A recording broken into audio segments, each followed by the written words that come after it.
fitness goals together ang mag-asawang Juancho Trevino at Joy Spring. Ang kanilang motivation to stay fit and healthy sa chika ni Aubrey Carampel.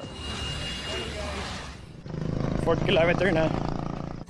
Running, traveling, at syempre being hands-on parents to their 2 kids. Ilan lang ito sa mga paboritong bonding ng mag-asawang Juancho Trevino at Joy Spring. Last year daw nila sinimula ng kanilang fitness journey as a couple. Ayon sa One Choice, discipline and consistency is key. Gising na mas maaga. Gising as in, we sometimes wake up at 2 in the morning to make our runs. Para bago magising yung mga bata, andyan na kami. But of course, we're very blessed because we have a family talaga that supports also. So we're very grateful for that. Discipline, planning. Yes. You have to be smart with it also.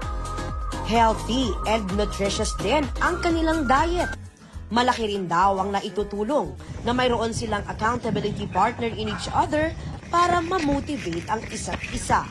Dahil magkasama sa runs at marathons, mas lalo rin tumibay ang kanilang marriage.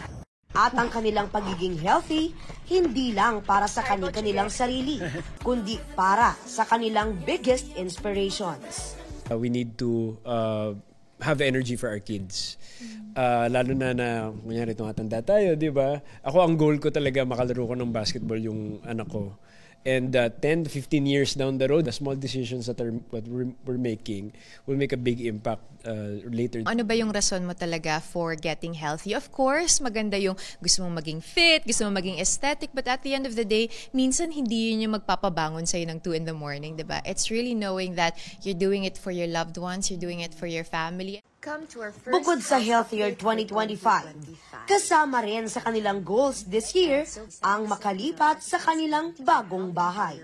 There's a lot of blessings that we are experiencing, and syempre we only have God to thank for that. Healthy balance of work, healthy balance of our spiritual life, our family life, and syempre yung exercises namin. That's yun yung mga priority namin. Aubrey Carampel, updated sa showbiz happenings.